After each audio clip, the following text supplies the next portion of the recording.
Hey everybody, welcome back. We're Hemp for Victory's podcast, and it's Memorial Day weekend. I'm here gathered with Todd Scattini and Mike Bajuz.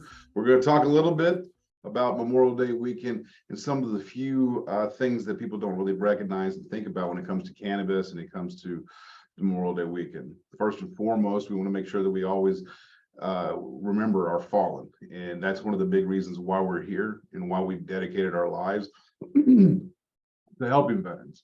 And I wanted to give an opportunity for each one of us to have something special to talk about that we hold close to our hearts that we think is unique about veterans and cannabis, and also how we approach Memorial Day. So I'd like to extend it out to Mike real quick and talk to us a little bit about, Mike, about things that you feel Memorial Day, when you think about Memorial Day, what are some of the things you feel like people need to know about? Well, the biggest thing, first and foremost, is we cannot forget what Memorial Day stands for, right? Kind of discussion when we did a little bit intro before the call, just catching up. It's like, hey, what are your plans for Memorial Day? And the first thing I mentioned was, being from the Northeast, we finally have good weather. After this not cold winter, but extended period of cold. I'm like, I can't wait to just meet up with friends, family, head up the grill, get the barbecue going, and enjoy the sunshine, enjoying the weather. But that's the first thing people think of Memorial Day. Hey, it's beginning of summer, the beach season, the works, right? But Memorial Day is to remember the fallen soldiers, fallen comrades that we all know personally, and throughout history as well. And sometimes it's kind of forgotten, right? Because people just assume positivity, and we have to stay positive, because especially times like today, everything with going on with social media, with a lot of these issues that we're facing, but at the same time, is a time to actually get together. So in terms of kind of Memorial Day plans, is getting together with friends and family, but at the same time, remembering those who have fallen. A lot of my friends did fall, either in training or at war, and it just got to take a moment and realize them, because even if it's not, the worst part is if your son or daughter survived, you survived your son and daughter. I think that's the worst thing. A parent will never want to experience that. And we all have friends and family who are in that position, and you got to be remembered. And first of all, just do say thank you for your service. Thank you for raising your son and daughter to serve this country and fight for what they believe in is right. So that's the first and foremost the point of Memorial Day, to remember, right?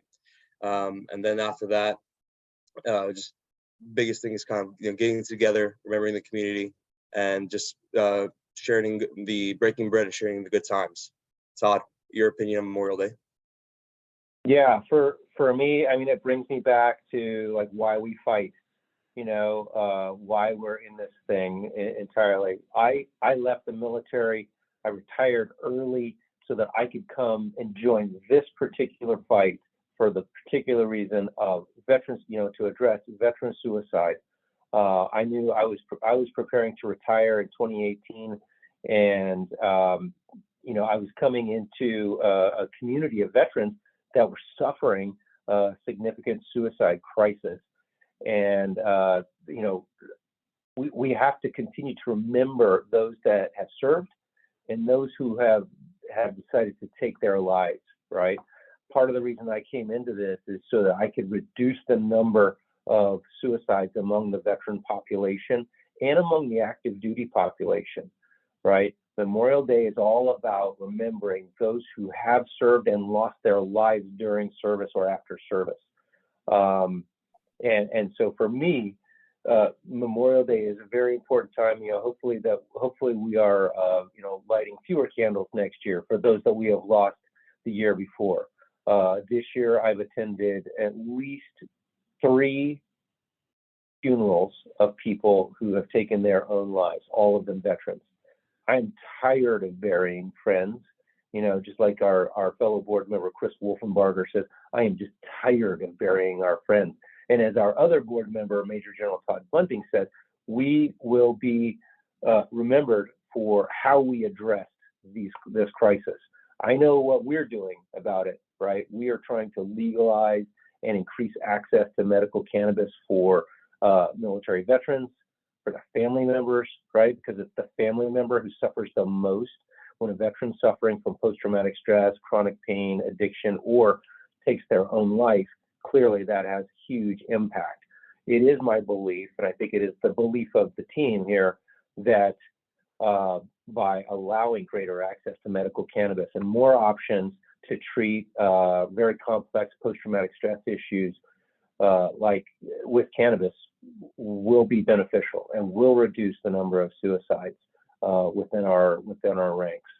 So that's kind of the way I go with it for Memorial Day. I know it has a long and huge history within our country.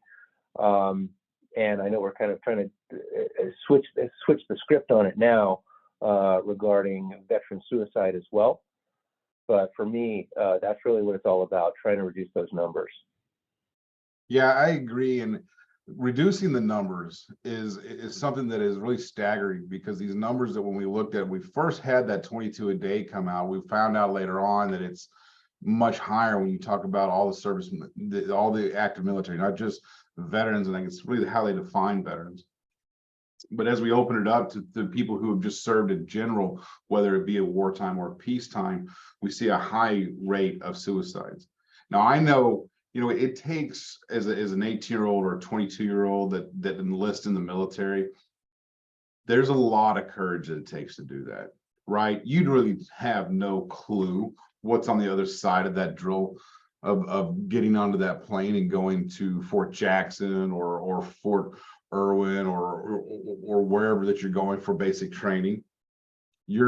It does take quite a bit of gusto to do that, right? You're having to change your entire life. You're handing your life over to something that you've never done before, and you have no idea where you're going, right? I mean, yeah, you sign up, you're probably going to Germany, you're probably going to, Missouri or wherever, but let's be honest, guys, you don't know where you're going. You're your first time in it.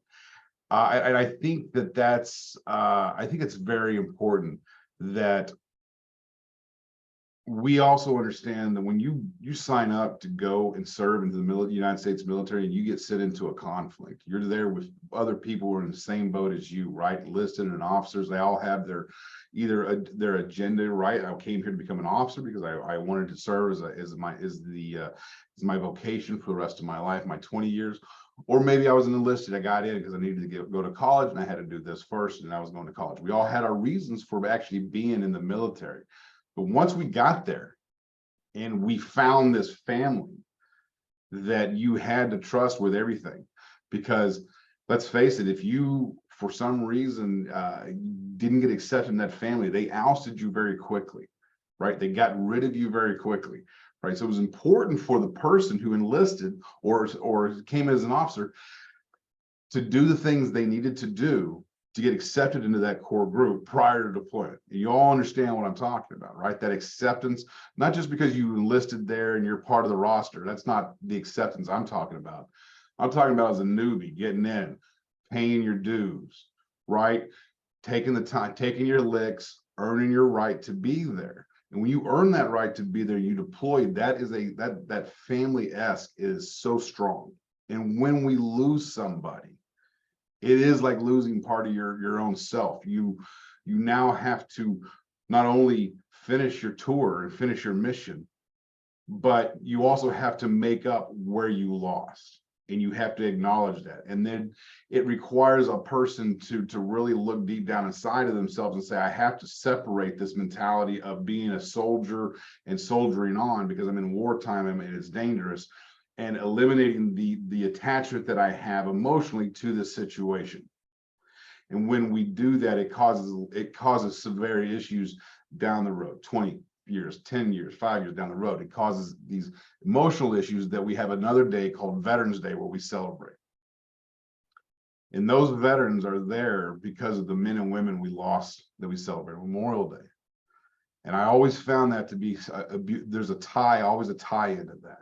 And I remember the guys that we lost in combat, and to think that now 20 years or 20 years after after it all started, I've lost more friends from suicides and overdoses because of the way that they were cared for through our government and the VA system than I have in combat. And that to me is where I think we're really failing. Like that's not what we signed up for, right? And I get people use that, but that is a severe issue in our country. It's one of the worst feelings. We as a society in general have a bad thing about praising someone, singing eulogies when someone's passed, instead of addressing the needs when they're still alive, right? When they're alive, they're just there. But then when they pass, you always remember the good. Mm-hmm. We have to stop doing that. We have to, when people are alive, help them up. People alive, break bread with them, enjoy their time with them. Because like I mentioned, life is finite, life passes. And unfortunately, I think what's been going on recently, especially in Congress, a few weeks ago, a bill was being passed on the Senate floor regarding medical cannabis, and it did not pass the floor because some senators believe that even though I believe it's in 39 states, medical cannabis exists, is legal, of course. They believe that there's more potential harm than benefit from medical cannabis. And that's why they did not pass this bill that would allow the VA to conduct research on the effects of cannabis with anxiety, pain, PTSD, just for research, as well as for the VA to prescribe, because the VA right now cannot prescribe you medical cannabis, even in the states that's legal. So let's say I'm in New Jersey right now, medical cannabis is legal. The VA in New Jersey cannot prescribe medical cannabis, but they can prescribe opioids. And as everyone knows, one of the biggest crises right now, if you look at it, a few years ago, one of the top leading killers of, especially in young men, was opioid addiction and opioid overdose. And especially in the veteran community, when we're exposed to these opioids, a lot of times throughout because of injuries in training or during a fight in combat, the most easy prescription you can get out is opioid or opioid derivative. And once you get out the military, it's very easy to have that addiction and continue, and either through legally or illegally. And we all know it's scientifically proven that opioids are addictive. So it's kind of like in my opinion, it was a little bit of a slap in the face, where if you look at all these, as both of us are in the military, Todd and Rob, you look at these side effects of the drugs that you're giving out. If you get so many drugs and it's bad for your liver, your hair falls out. Like mine's already falling out. I've been using Rogaine, shout out. But it's just a farce sometimes, I feel, and it's really frustrating because I know that a lot of my friends that are in service or got out, just having access to medical cannabis would be such amazing things for them, instead of having to take 500 milligrams of ibuprofen on a daily basis or some kind of oxycodone. Well, Dr. Birchman said on time and time again that the receptors at the end of the brain stem that control the breathing, the heart rate, the brain function, and things of that nature, they're all opioid receptors. There is no cannabis receptors there. So you can't overdose on cannabis. You can't fill those receptors so high to where the brain and the heart and the lungs stop functioning. Whereas in opioids, the receptors are there. So as you start to take the opioids, they can become overwhelmed and start to shut down. This isn't anything that is a theory. This is a proven aspect of cannabis. And what angers me, and I guess really disturbs me, is that they're more than willing to say, well, we want to keep with the opioids because we're not really confident about that kind of information. And I feel that it really boils down to this. I don't want to be know that I was wrong for all those years. And I don't want to come out in public and say it, because then I'm a flip-flopper. This is all politics. It's not about being safe. It's about being elected. Yeah, that's where parties are controlled. Well, that's why we have to kind of paint the opportunity for people, right? And so I think for Memorial Day, what I'm suggesting to people in order how to participate, right? How to make change, how to we don't celebrate Memorial Day, but how to really engage on Memorial Day in an effective way. Just like on Veterans Day, I always recommend call your buddies, do some buddy checks, call in, especially those who you think may be struggling, and just check in with them, see how they're doing. commit to making regular check-ins with them, throughout the year. It's proven that veterans are more survivable when they have community, right? So create that community. 2, be an advocate, right? Be an activist. It is one of the things I am most proud of doing, is changing laws in my state here in Missouri and working to change laws on the federal level. That's what I'm doing for veterans, right? And so encourage lawmakers to pass legislation that specifically addresses medical cannabis access for veterans, right? Don't be afraid to talk to them. We have to raise our voice. Veterans have a very powerful voice. Let's use it, right? So this can include advocating for bills to expand the availability of medical cannabis treatments, improving veterans' access to medical cannabis, or supporting the integration of medical cannabis into traditional healthcare systems for veterans, right? The VA should be gagging for this opportunity, right? They can be the hero for once in this, right? We have 1,200 VA clinics, 150 VA hospitals, research relationships across the country and around the world with academic institutions. The VA should be leading the charge on this. So I encourage people to speak to their legislators about that, and also to speak to your VA physicians about this, right? We have to raise awareness of, post-traumatic stress and how cannabis addresses this within the veteran community. Share accurate information, dispel myths whenever you can, and ensure that others know the options, right? And then same thing when we are talking to our elected officials, right? Encourage them to increase funding for research. Look for opportunities to create research around this and around veterans. And I think that this is a moment for us. This is a huge paradigm shift, and it will be a massive paradigm shift within the military when we transition back to using medical cannabis. And I say back because we did use medical cannabis in the United States military up until 1937, just like the rest of the country did. And I say we go back to the future there. Western medicine has gotten away from holistic aspects of a lot of nature, right? So, and I believe a lot of that is due to the fact that it's far more lucrative. The pharmaceutical industry knows how lucrative it is, and it is. It makes a lot of money. That being said, the correct path forward for the health and welfare of not only just veterans and the military itself, but humanity in general, should be for doctors to want their patients to barely ever come see them. That's the ultimate goal, right? I was talking to a gentleman today who was cutting my hair, and he said, my wife wants me to go to the hospital, wants me to go to the doctor. I said, are you feeling bad? And he goes, no. Why would you go? Right? We have in this country, we have this thing where we feel like if we don't go to the doctor once a week or once a month, we're not checking on our health. Well, no, you know if you're not feeling well, you know how to handle your health. What we don't teach is health management, and holistic ability to manage your health is far safer. And one of the proposals that I know that Dr. Blair and Dr. Corey Birchman have talked about is for the VA to take that first approach, holistic approach.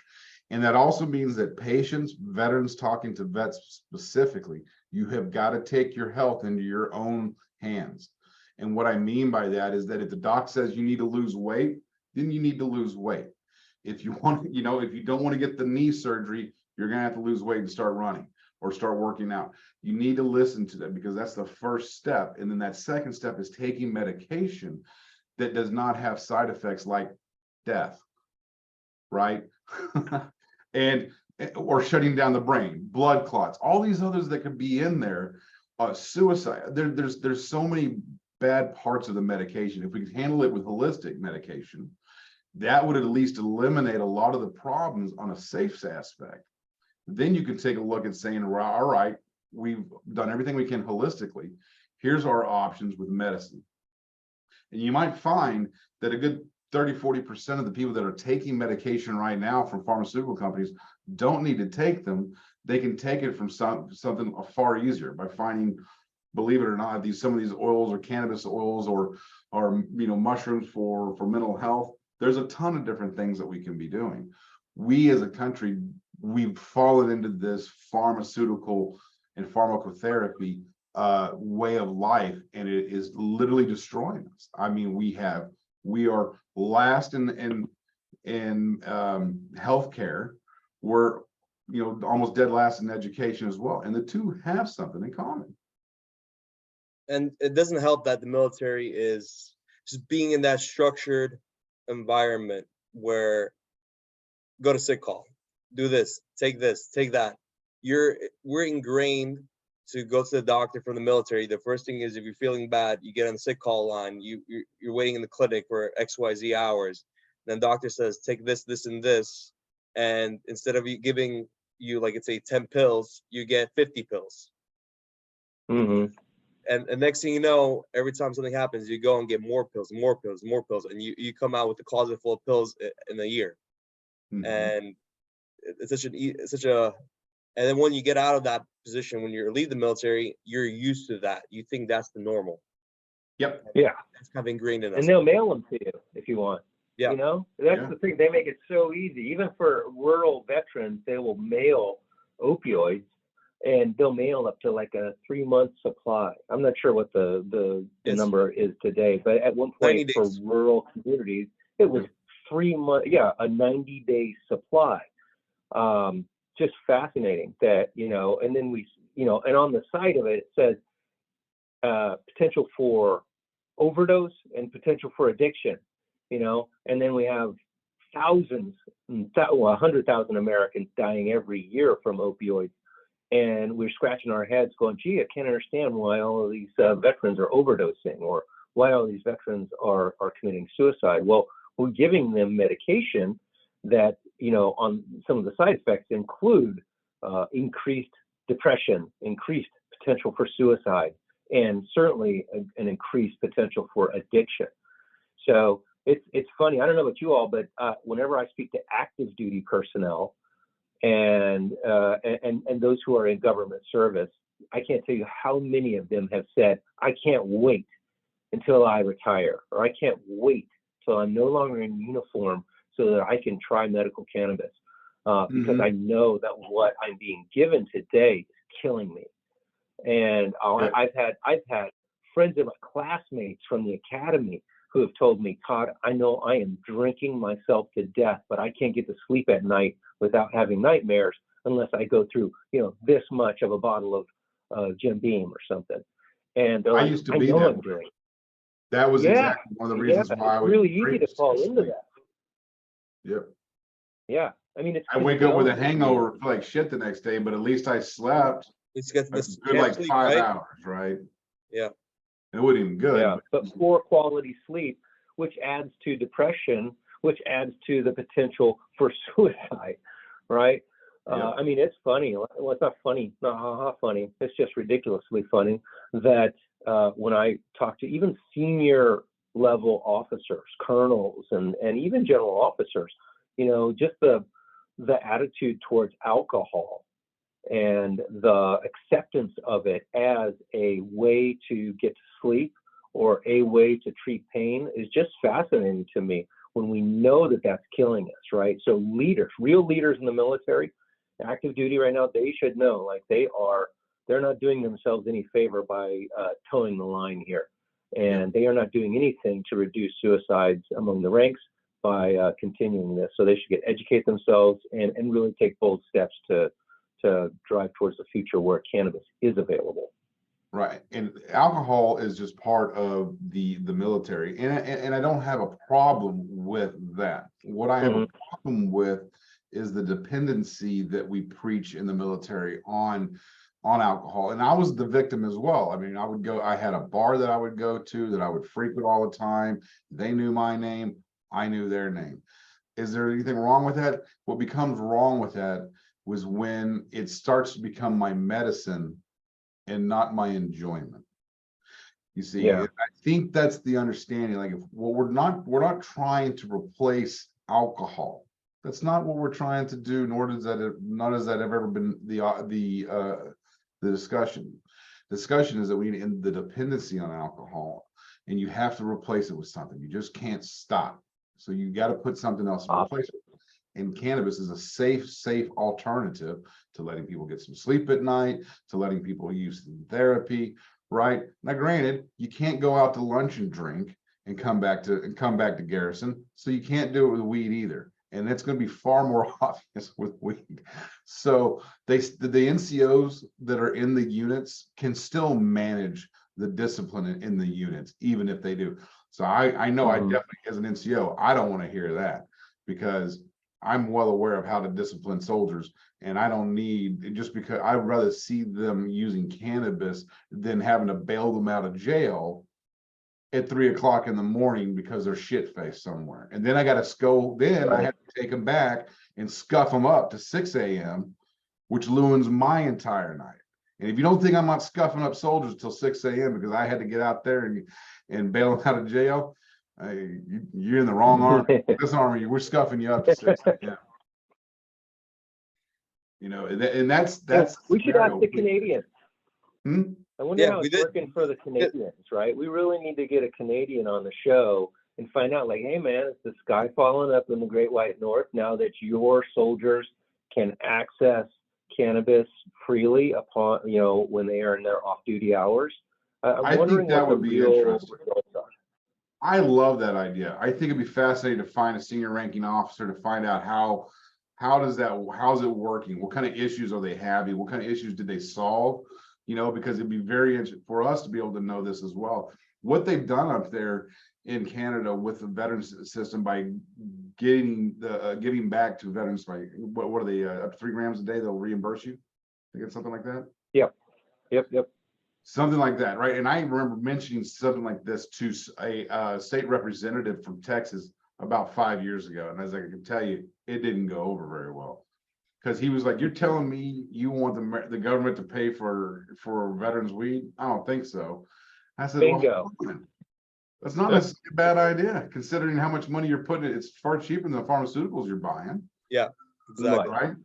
Right. So, and to get more specific, probably way outside of the topic, the legalization of cannabis will drop the prices of cannabis dramatically, right? Black markets right now is $2 to $2.50 for an ounce. And if once they're able to work like a normal business, cannabis is, even the black market will drop, right? Legal experts, you'll see, you know, ounces going from 150 to 200 and or down to $100. You're going to see that because they can work like a normal business. But until that, well, it depends.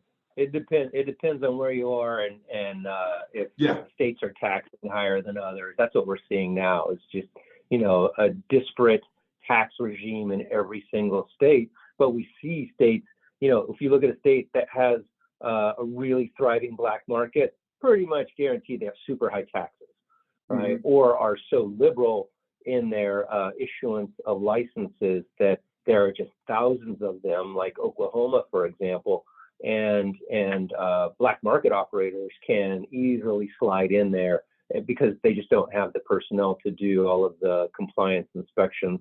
But, you know, that's the way it is in California with super high taxes, same thing with most of the West Coast. But now, as we begin to legalize further across the states, we're lowering taxes so that the black market isn't so prevalent. Like in Missouri, we have a 4% tax for medical and 6% for adult use.